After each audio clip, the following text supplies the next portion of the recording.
दोस्तों, बड़ी खबर, बड़ा बवाल और एक बार फिर से विवादों में घिरे वकील अनिल मिश्रा। जबलपुर हाईकोर्ट परिसर से सामने आई इस सनसनीखेज घटना ने न सिर्फ मध्य प्रदेश बल्कि पूरे देश के बहुजन समाज को झकझोर कर रख दिया है। मामला सिर्फ मारपीट या गाली गलौज तक सीमित नहीं है, बल्कि ये सीधा सीधा संविधान, कानून और सामाजिक न्याय की भावना पर हमला माना जा रहा है।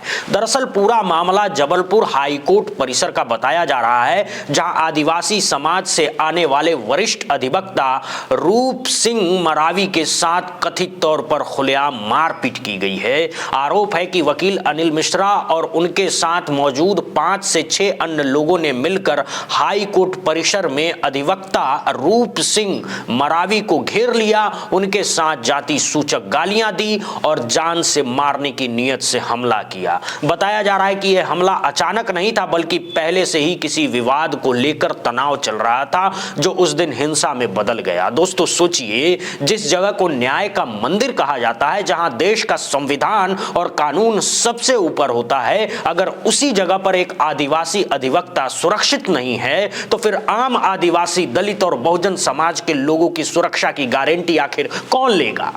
ये सवाल आज पूरे देश में गूंज रहा है। घटना के बाद घायल अधिवक्ता रूप सिंह मरावी को तत्काल इलाज के लिए ले जाया गया और फिर वे खुद सिविल लाइंस थाना जबलपुर पहुंचे, जहां उन्होंने पूरे घटना की लिखित शिकायत दर्ज कराई है। उनकी शिकायत में साफ तौर पर कहा गया है कि हमला केवल व्यक्तिगत नहीं था, बल्कि जातिगत नफरत और बहुजन समाज को अपमानित करने की मानसिकता से प्रेरित था।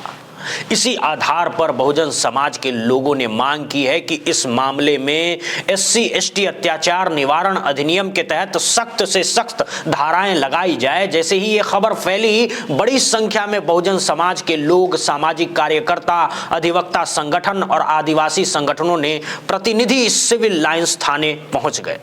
थाने के बाहर जमकर नारेबाजी हुई। अनिल मिश्रा गिरफ्तार करो, आदिवासी समाज का अपमान नहीं सहेगा हिंदुस्तान, हाई कोर्ट परिसर में गुंडागर्दी बंद करो जैसे नारे लगातार गूंजते रहे। दोस्तों, यहां एक और बड़ा सवाल खड़ा होता है, क्या यह पहली बार है जब अनिल मिश्रा का नाम किसी विवाद में सामने आया है? जवाब है नहीं। बहुजन समाज के लोगों का कहना है कि इससे पहले भी अनिल मिश्रा का नाम कई विवादों में सामने आ चुका है।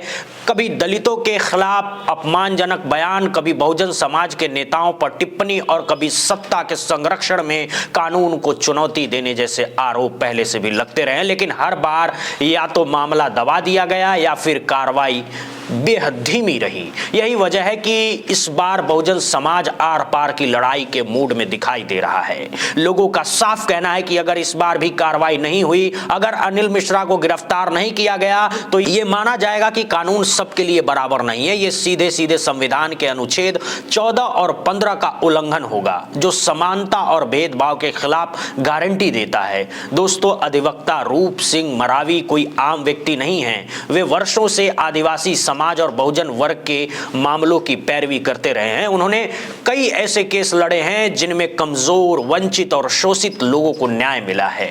ऐसे में उन पर हमला सिर्फ एक व्यक्तिगत हमला नहीं है, बल्कि ये उस पूरी आवाज को दबाने की कोशिश है जो बहुजन समाज के हक और अधिकार की बात करती है। सबसे चिंताजनक बात यह है कि घटना हाई कोर्ट परिसर के अंदर या आसपास की बताई जा रही है। सवाल उठता है कि वहां सुरक्षा व्यवस्था कहां थी? क्या वहां मौजूदा सुरक्षा कर्मी ने कुछ देखा नहीं, या फिर देखा और अनदेखा कर दिया?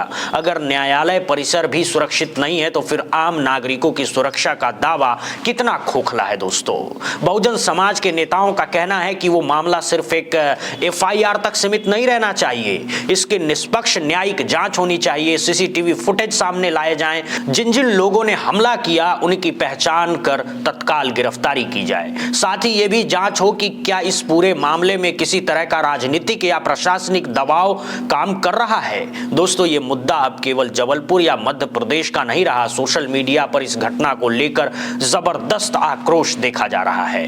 ट्विटर, फेसबुक और इंस्टाग्राम पर लोग सवाल पूछ रहे हैं, क्या आदिवासी होना आज भी अपराध है? क्या बहुजन समाज के लोग आज भी न्याय मांगने पर ही निशाने पर आ जाते हैं? क्या कानून सिर्फ ताकतवर और ऊंची जातियों के लिए ही बना है? इस पूरे घटनाक्रम ने एक बार फिर देश में जातिगत भेदभाव और संस्थागत हिंसा की सच्चाई को उजागर कर दिया है। सरकारें बदल जाती हैं, नारे बदल जाते हैं, लेकिन बहुजन समाज की हकीकत आज भी वहीं की वहीं नजर आ रही है।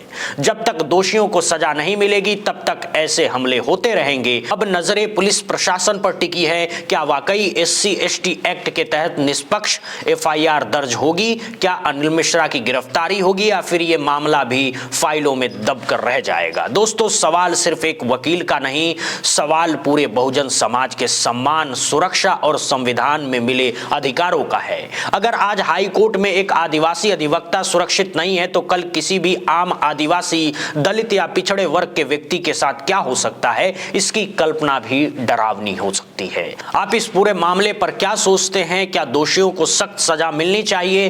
क्या हाई कोर्ट परिसर की सुरक्षा पर दोबारा विचार होना चाहिए? अपनी राय कमेंट में जरूर बताइएगा, क्योंकि ये लड़ाई सिर्फ रूप सिंह मरावी की नहीं, ये लड़ाई न्याय, बराबरी और संविधान की आत्मा को बचाने की है। ये मामला सिर्फ एक मारपीट का नहीं, बल्कि संविधान, कानून और सामाजिक न्याय की खुली परीक्षा बन चुका है। और अब निगाहें सीधे सीधे प्रशासन, पुलिस और न्याय व्यवस्था पर टिकी है। सवाल साफ है, क्या इस देश में कानून वाकई सबके लिए बराबर है या फिर ताकत, पहचान और प्रभाव के आगे कानून बार बार झुकता रहेगा? दोस्तों, इतिहास गवाह है कि जब जब बहुजन समाज ने न्याय की मांग की है तब तक उसे लंबा इंतजार करना पड़ा है। कभी जांच के नाम पर मामले को ठंडे बस्ते में डाल दिया जाता है तो कभी प्रभावशाली लोगों को बचाने के लिए धाराएं कमजोर कर दी जाती हैं। यही वजह है कि इस बार बहुजन समाज का गुस्सा सिर्फ एक व्यक्ति या घटना तक सीमित नहीं है, बल्कि ये पूरे सिस्टम के खिलाफ है। अब सबसे बड़ा सवाल यह है कि क्या बहुजन समाज की मांगों को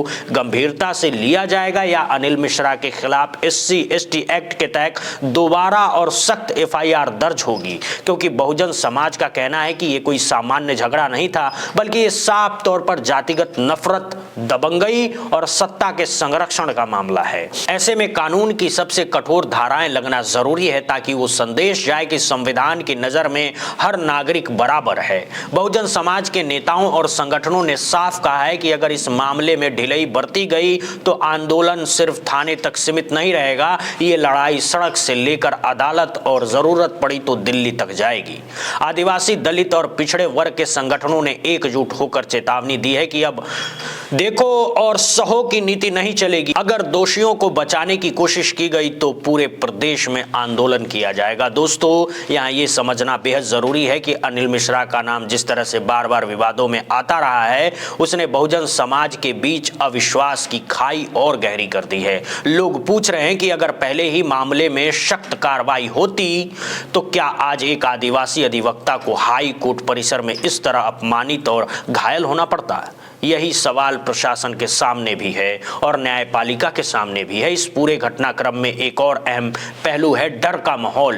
कई बहुजन अधिवक्ताओं का कहना है कि वे खुलकर सामने आने से डर रहे हैं। उन्हें आशंका है कि अगर उन्होंने आवाज उठाई तो उन्हें भी निशाना बनाया जा सकता है। ये स्थिति बेहद चिंताजनक है, क्योंकि जब न्याय के लिए लड़ने वाले वकील ही खुद को असुरक्षित महसूस करें तो आम नागरिक की हालत का अंदाजा लगाना मुश्किल नहीं है। अब बात आती है FIR की। कानूनी जानकारों का कहना है कि अगर लगाए गए आरोप सही पाए जाते हैं तो अनिल मिश्रा और उनके साथियों पर गैर जमानती धाराएं लग सकती हैं। SC/ST एक्ट के तहत गिरफ्तारी में देरी खुद एक गंभीर सवाल खड़ा करती है। ऐसे मामलों में कानून स्पष्ट है कि पीड़ित की शिकायत पर त्वरित कार्रवाई होना चाहिए ताकि पीड़ित को न्याय का भरोसा मिल सके।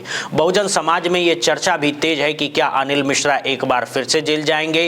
क्या कानून का शिकंजा इस बार फिर वाकई कसेगा या फिर पहले की तरह ये मामला भी प्रभाव और पहचान की भेंट चढ़ जाएगा? यही सवाल लोगों को सड़कों पर उतरने के लिए मजबूर कर रहा है। दोस्तों, ये लड़ाई सिर्फ एक आज की नहीं है, ये उस लंबे संघर्ष की एक कड़ी है जिसमें बहुजन समाज अपने सम्मान, अधिकार और बराबरी के लिए लगातार लड़ता आया है। संविधान ने जो अधिकार दिए हैं वे कागजों तक सीमित नहीं रह जाएं, यही इस आंदोलन की मूल भावना है। सोशल मीडिया पर भी इस मामले को लेकर जबरदस्त बहस चल रही है। लोग वीडियो, बयान और सवालों के जरिए प्रशासन को घेर रहे हैं। न्याय चाहिए, संविधान बचाओ।